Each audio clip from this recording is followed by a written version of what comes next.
So blessed afternoon. This is Natural of Natural's Tribe. Welcome to my channel. So, I thought I would bring you outside today on the lovely island of Grenada because it's so beautiful. And today is Sunday. People, normally I take Sunday as my relaxation day. I might just go to the beach, or today I decided to come out to Prickly Bay. For those that are coming to the Goddess Getaway Grenada Retreat, this will be one of the lovely restaurants on our agenda because as you know, we are having a different dinner. We're having a different dinner experience. I want you to enjoy all the flavors of Grenada. So this will be one of the restaurants because we're going to have dinner at a different restaurant every single night of the Goddess Getaway Retreat. That's one of the special parts of the retreat. So, but that's not what we're here for today. Of course, we are here to talk about how I obtained citizenship on the island of Grenada because I promised that would be the next video. And I'm ordering me some food and it's coming. Thank you very much.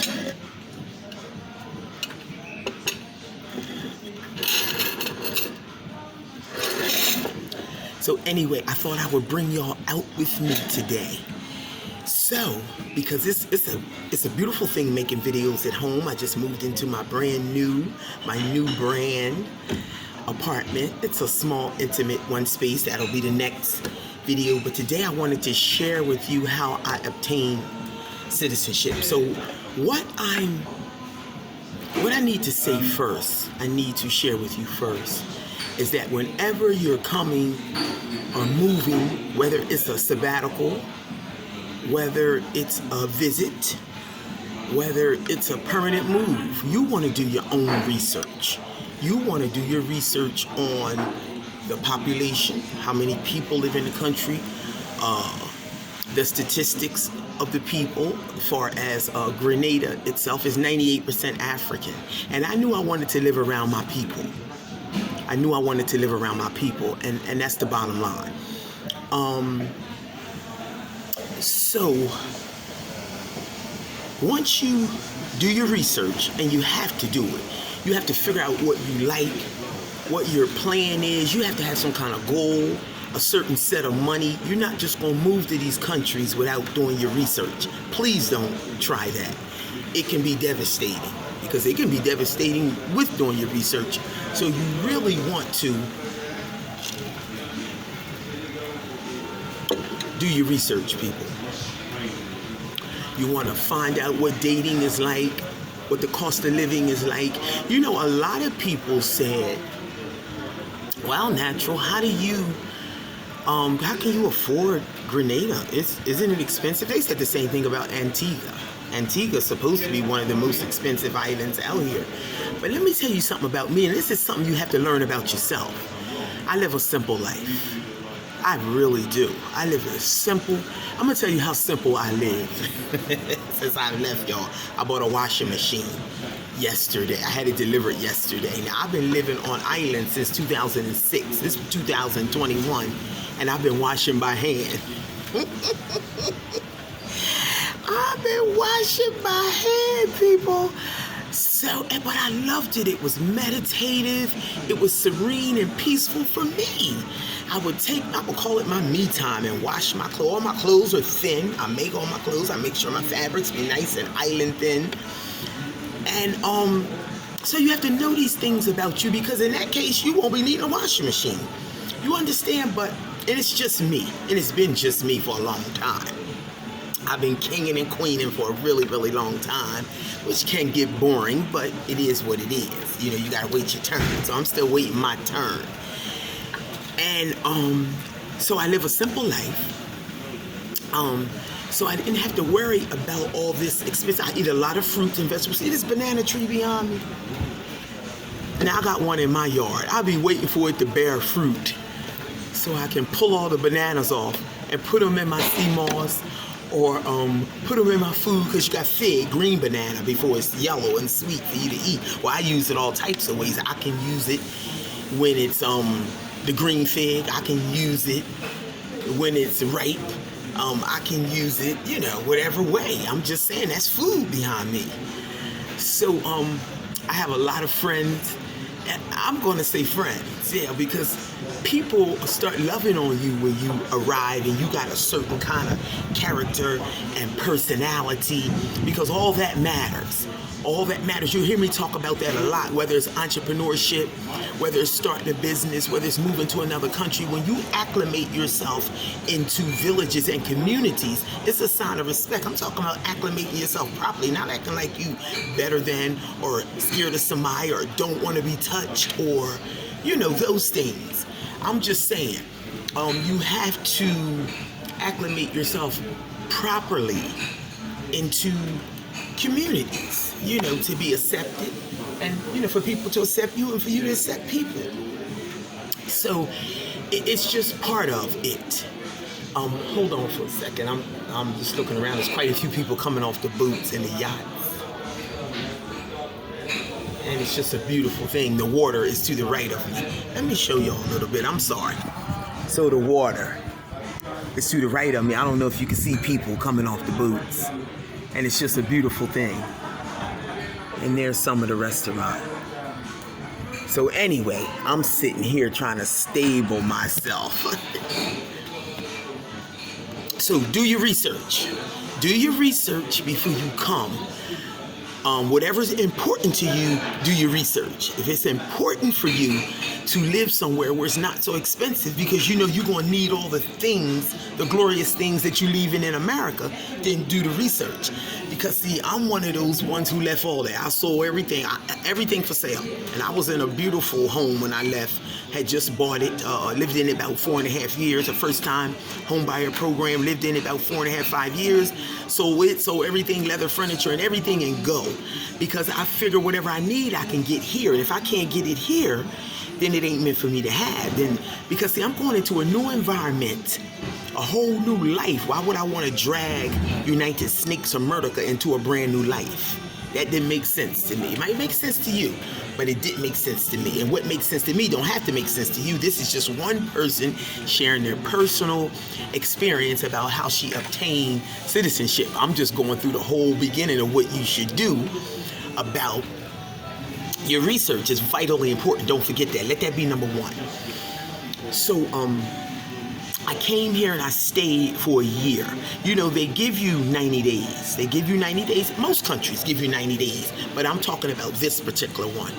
Gives you 90 days and you can stay in the country, figure out what you're going to do, how you're going to do it. In 90 days, you need to go sit in front of immigration's face. You need to go before it expires. And sit in their face. Oh, I'm sorry, I love lime. I love lime in everything I do. So, sit in immigration's face and tell them what you need. If it's an extension, you better be giving them a good reason. I think some of my reasons were, the first time, I'm not ready to go yet. And I would like to start an English literacy program maybe, but there's a few more people I need to speak to. But if you got family here, like say I'm your family, and you come, and of course I'll go with you, or I won't go with you. But say you want to extend, and you do have a family member, you have your father's first cousin, your sister that lives on island, and they'll say, well, next time you need to bring her with you or bring a letter from her. There's some more extension time. So, but anyway, mine was always something. They wanted me to start an English literacy program.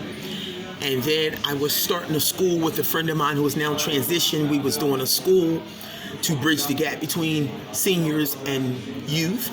So we was in the middle of that. She wrote me a letter. So it was like, okay, that sounds great. Let me because see, they want your skills. Just come in the mindset of you have these certain set of skills, bring them with you and offer them up. Serve somebody. So I did that and I got my extensions. So I ended up extending for a year. And then I got tired of that. And I went on to Rwanda East Africa and lived and taught some English. Then I came back and became a citizen. So this is how the citizenship came in. And you got several ways of becoming a citizen when you get to different countries. But Grenada specifically, they have something called citizenship by investment. For those of you that have saved up a little money and you know you're going to come here and start a business, know what kind of business it is. Say you're going to come and buy a couple buses and do transportation, or say you're going to come and purchase a small piece of land for about 40,000 US, a nice piece of land, and build like an apartment building on it. Maybe build you a little place to live when you come back and forth. And most island people either build apartments underneath the house or in back of the house, something that can pay for the house. You let it pay for itself. Build you a little spot. Because see, people always gonna need somewhere to live, and people always gotta eat. Come and open your little restaurant. I'm just saying, for those that want to invest, they got something called citizenship by investment. So I knew I wasn't interested in investing so much. I thought I did want a piece of land, but that's a whole nother story. That's a whole nother video. We'll go into that one because I have looked at pieces of land. But I knew I wasn't going to build anything because I had already built in Antigua from the ground. I had bought the home in America, sold it to go to Antigua. So I kind of been a homeowner a couple times. So at this point in my life, I knew I kind of write down my plans and goals when I'm going to other countries. I said I was going to support a local, just come and live and support a local. And that's what I've been doing. That may change, it may not. And I had a whole list of other things. Maybe I'll share with you next time the things I had listed when I came and how I have accomplished them. I was so proud of myself when I look back. There was a little twist on some of them, but I did exactly what I came to do. And that kept me abreast. My plan was to keep my head above water, keep my finances flowing, sustaining myself, and being happy and enjoying the island all at the same time. So you got the citizenship by investment. You can come and create something and that the government definitely needs. You can have a little English school. I think about myself, and when I say English school, I don't mean no big giant school. I mean teaching English, extra lessons, English lessons, math lessons, whatever you're good in, you can create it and offer it up to the people on island. They will pay for their children to have extra lessons, and they just will. So it's all types of things you can do. You figure out what you're good in, you come, you offer it up, and it can become a way for citizenship. Because what I discovered, my first marriage in Antigua, I thought I was going to get these extra perks by being married to a local, and that wasn't it. Remember, you got that American background, so you can really live anywhere you want to live. You just got to figure out how you're going to do it. Because everything I got was from being a school teacher on island and working for the government. I found that out, because you don't work for the government and pay at the same time. And because in between those visiting those immigration officers that I told you about, every 90 days you got to pay them a fee. I think it was $50. I think it was $50 every 90 days, but you're not going to want to keep doing that. At least I didn't. I did it for quite a bit in Antigua before I became a school teacher, and I didn't do it at all here because my mind was set on being a citizen. So there is an easy way. There's several ways, but then there's an easier way, like if you meet somebody and you marry them. So I had met this guy while I was here the first year. I told you I was here a whole year, left and came back.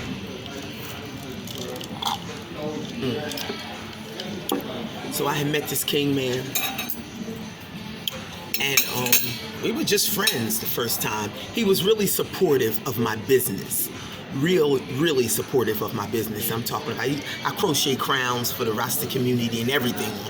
Whatever kind of God-given talent I had inside of me, I was doing it. So I was crocheting Rasta crowns, you know, for the kingmen and the queens, and they was getting them, right? Nice. So he would come over to my booth almost 3 times a week and say, here, make me a red, gold, and green one, and put the $50 in the window. Make me a purple one, because it's royal. Make me a red, gold, and green,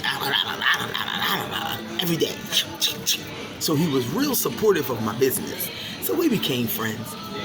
I left for a year, we didn't see each other, and when I came back, he said, well, don't we got some unfinished business? I wasn't too sure what the unfinished business was, but I know, hey, he was nice. And at this point, I'm back a second time. I really don't want to go sitting in immigration phase. I'm giving y'all the real gist of it. So he decided to come to me with this proposition, like, sister, I like you. I like you a lot. And I want to see you be all right on island. He said, I want you to be comfortable while you're on island. Really? He said, let's get married. I said, now listen, because sometimes islanders have a tendency when they hear you speak this language, they call it the white man's language, they automatically think you got money. It's automatic. It was offensive at first. It was even offensive in South Africa. We'll make that another video. And I said, well, listen, brethren, I ain't got no money. Now, if you want to be together and share our lives, because I was digging him. I was really digging him. And share our lives, of course we can do this. But are you sure? Because I ain't got no money. All I got is a little bit of love. Matter of fact, I got a whole lot of love. And I'm willing to share it. He said, let's do it. So we made a date 4 days after my birthday, December 12th. And we got married 2 years ago. Now, I'm an automatic citizen. All he got to do is apply for me. And he applied for me. It happened in 60 days. 60 days, I called him up all excited. And I said, I got it. My citizenship papers came back. He said, I guess you got what you want now. I'm like, what? You know who you talking to? This is your wife. Well, I thought we was good. I was really digging him. Like, I was loving him. And come to find out, he started to begging way too fast, too soon. And a long story short, can I have, you got $500 US, you got 1,000 US, you got, and it wouldn't stop. It was so bad. I had to say, would you please stop asking me for money? And anybody that knows me in my entire years of my life knows the natural ain't taking care of no big grown ass man. She ain't doing it. But anyway, short story, it didn't mess with my citizenship. Goodbye. I guess because I ain't giving up nothing. I guess I can't get no time. Goodbye. See you later. So I'm a citizen. That's my story. But it's a million ways to become one. Surely if you got family, I'll be your family. I love y'all. My food is coming. My food is coming. And I just want to say, please like, subscribe, and share. And of course, I would like for you to do all three of them. But if you do one of them, I am humbled. Come along on this journey with me so I can share my experience of how I've been living out the country since 2006, and it's 2021, and I am loving it. And I hear too many of my friends talk about how they would love to do. They said, naturally, you do what we only dream of doing. How you go live places where people go on vacation? I'm going to tell you how so you can get up and do it too. Love and respect, people. Until next time.